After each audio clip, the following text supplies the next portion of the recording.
Hello আসসালামু আলাইকুম, this is me Tanjina ফ্রুজ Sweety. Welcome back to my channel. আশা করি সবাই যেখানে আছেন সুস্থ এবং নিরাপদে আছেন। তো আমি প্রতিদিনের মতো আরেকটা ডেইলি লাইফ ব্লগ নিয়ে চলে আসলাম।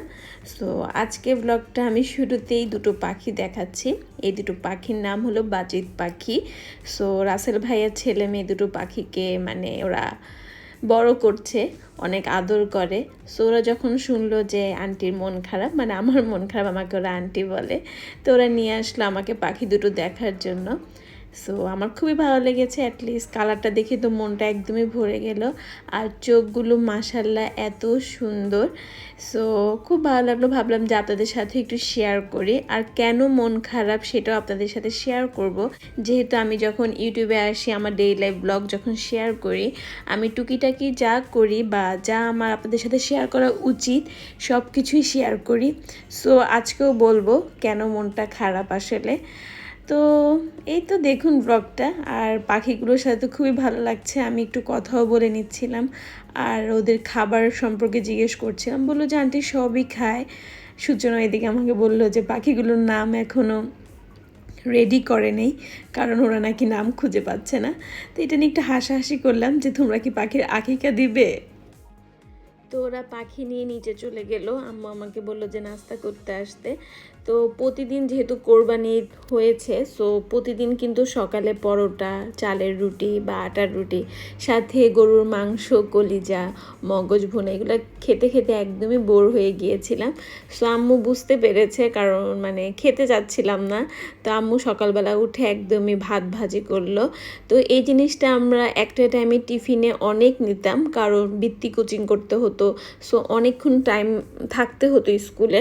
তো তখন আম্মু পেটটা যাতে ভরা থাকে এর জন্য এভাবে ভাত ভাজি করে দিত। একদমই যে রাতের ভাতটা থাকে সেটার সাথে হলুদ, পেঁয়াজ, কাঁচামরিচ, ডিম এবং চিংড়ি মাছ আমরা বাসায় সবাই খুবই পছন্দ করি। ওটা দিয়ে যখন এটা ভাত ভাজি করা হয় তখন আর নর্মাল ভাত থাকে না, অন্যরকম একটা ফ্লেভার আসে এবং অন্যরকম রাইস থেকেও মজা, পোলাও থেকেও মজা হয়ে যায়। সো আমি তো খুবই এনজয় করছিলাম। তো আম্মুকে অনেক থ্যাঙ্কস। তো মনটা ভালো করার জন্য ছাদে চলে আসলাম, যেহেতু এতই মন খারাপ। তো ভাবলাম যে যদি একটু সবুজের মধ্যে থাকি তাহলে হয়তো একটু ভালো লাগবে। সো আব্বু ছাদ বাগানে আসলে আসলেই মনটা একদম জুড়িয়ে যায়। আর চারিদিক খোলা, তো বাতাসটা আসে এবং একটা সবুজ একটা এনভায়রনমেন্টের মধ্যে থাকি। সো অনেক ভালো লাগে। তো আপনাদেরকে যেহেতু বলেছি আমি শেয়ার করব কেন আমার মনটা খারাপ। আসলে আমার না, আমাদের সবারই মনটা খারাপ। আর এটার রিজন হলো, আমি হয়তো আপনাদেরকে বলেছিলাম যে আমার ভিসা হয়ে গিয়েছে, আমি যে কোনো টাইমে চলে যেতে পারি। সো এরপর আমার টিকিট কাটা হয়েছে, আমি ওগুলো আপনাদের সাথে শেয়ার করিনি, ভেবেছিলাম যখন যাব তখন শেয়ার করব। সো আমার টিকিট কাটা হয়েছিল আপনার এই যে অগস্টের 3 তারিখ। সেটা আমার যখন আমার টিকিট কাটা হয় তার 2 দিন পরেই ক্যান্সেল হয়, কারণ অস্ট্রেলিয়ার অবস্থা এতই খারাপ হয়ে যায় যে মালয়েশিয়ান এয়ারলাইন্স ওরা ক্যান্সেল করে দেয় ফ্লাইট। সো ওদের সেপ্টেম্বরের আগে কোনো ফ্লাইট নেই।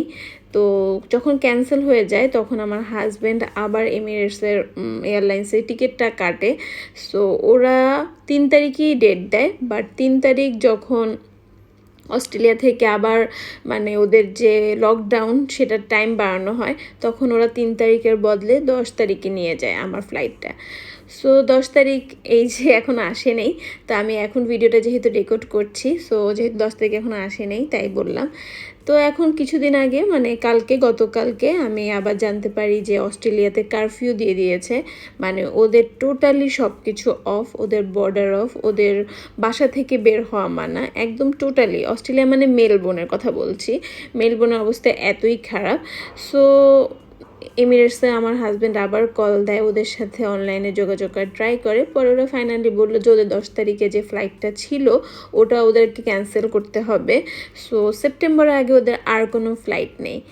তো যখন এটা শুনলাম তখন স্বাভাবিকই আমার মনও খারাপ হয়ে যায়, আমার হাজব্যান্ডের মনও খারাপ হয়ে যায়, আমার আম্মু মামুনি সবার মনে খারাপ হয়ে যায়। কারণ আমার বিয়ে হয়েছে প্রায় 1.5 বছর হয়ে গিয়েছে। সো এখন পর্যন্ত নর্মাল আমার যে ভিসাটা করা হয়েছে, অ্যাপ্লাই করা হয়েছে, ওটার যখন আমার পেপারসগুলো ধরে তখনই করোনা বা লকডাউন শুরু হয়। সো তখন একটু মনটা খারাপ হয়ে যায়। এপ্রিল মাসে নাহলে এতদিন আমি চলে যেতাম যদি করোনাটা বা এই লকডাউন অবস্থাটা না থাকতো। সো যাই হোক, পরে আবার আমার হাজব্যান্ড অ্যাপ্লাই করে ট্যুরিস্ট ভিসার জন্য। সো সেটা হওয়ার পর আমরা খুশি হয়েছিলাম যে ঠিক আছে, আমরা অ্যাটলিস্ট মানে সংসারটা শুরু করতে পারবো।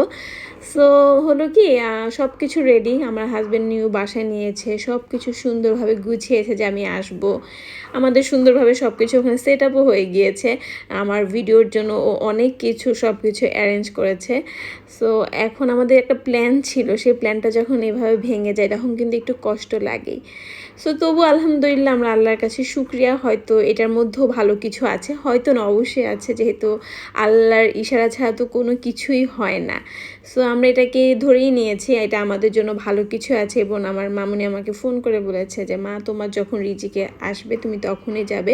যদিও ওনার খুবই মন খারাপ, তবু আমরা এভাবে এখন নিজেদেরকে শক্ত করছি, ধৈর্য নিয়ে থাকছি। সো এটাই চাই যে আসলে দেশের অবস্থা ভালো হয়ে যাক, পুরো বিশ্বের অবস্থা ভালো হয়ে যাক, সবাই নর্মাল লাইফে চলে আসুক। আর সব থেকে যেটা খারাপ লাগে, আমি আমার ফ্যামিলির সাথে আছি এখানে, আমার শ্বশুরবাড়ির সবাই এখানে আছে। সো আমার কিন্তু খারাপ লাগাটা একটু কম, কিন্তু যারা বাইরের কান্ট্রিতে থাকে, একা একা স্ট্রাগল করা প্লাস একা একা থাকা একটু কষ্টকর, এবং ওরা মেন্টালি সাপোর্ট পায় না, যেটা ফ্যামিলি থেকে পাওয়া লাগে ওরা কিন্তু সেটা পায় না। সো এর জন্যই আসলে আপনাদের সাথে শেয়ার করা, মনটা খুবই খারাপ হয়ে গিয়েছিল। আর তাই আজকে ব্লগটার সরাসরি ভয়েস দিচ্ছি না, একদমই ভিডিওটা ভয়েস ওভার দিচ্ছি আমি ভিডিওতে।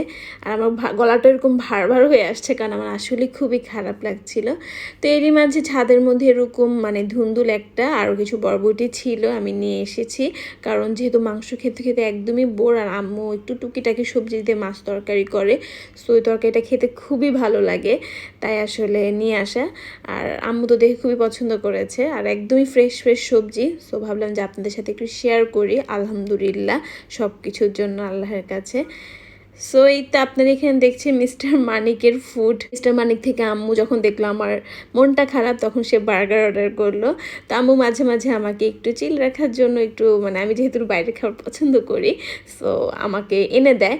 তো আসলে যাই হোক, আপনাদের সাথে অনেক কিছু শেয়ার করলাম, যদি খারাপ লাগে তাহলে মন খারাপ করবেন না। তো আসলে মনটা খুবই খারাপ ছিল, তাই আপনাদের সাথে শেয়ার করা। আর মন খারাপের সাথে সাথে শরীরটাও একটু খারাপ, আর এর জন্যে আমি ভিডিওটা রেগুলার দিতে পারছি না, যেহেতু ডেইলি লাইফ ব্লগ, আমার লাইফস্টাইল ব্লগ, আমি মনে করি যে ডেইলি লাইফ ব্লগগুলো রেগুলারই দেওয়া উচিত। বাট আমি এটা কন্টিনিউ করতে পারছিলাম না, যেহেতু মনটা খুবই খারাপ ছিল। তাই ভাবলাম যে আপনাদের সাথে একটু শেয়ার করি। আর যারা আমাকে পছন্দ করেন, আমি আশা করব তারা আমার জন্য অনেক দোয়া করবে, শুধু আমার জন্য না, পুরো বিশ্বের জন্য, যাতে এই মহামারীটা চলে যাক, সবার লাইফ আবার নর্মাল হয়ে যাক, সবাই আবার সুন্দরভাবে বাঁচুক, যাদের যেই মানে লাইফ স্টাইল, সেই লাইফ স্টাইলটা লিড করুক। তো আজকে এই পর্যন্তই, এর জন্য আর ভিডিওতে আমি আজকে ভয়েস ওভার দিয়ে আপনাদেরকে জানিয়ে দিলাম। সবাই ভালো থাকবেন, সুস্থ থাকবেন, আমার পরিবারের জন্য দোয়া করবেন, আমিও সবার পরিবারের জন্য দোয়া করব, এবং সবাই বাসায় থাকবেন। আল্লাহ হাফেজ।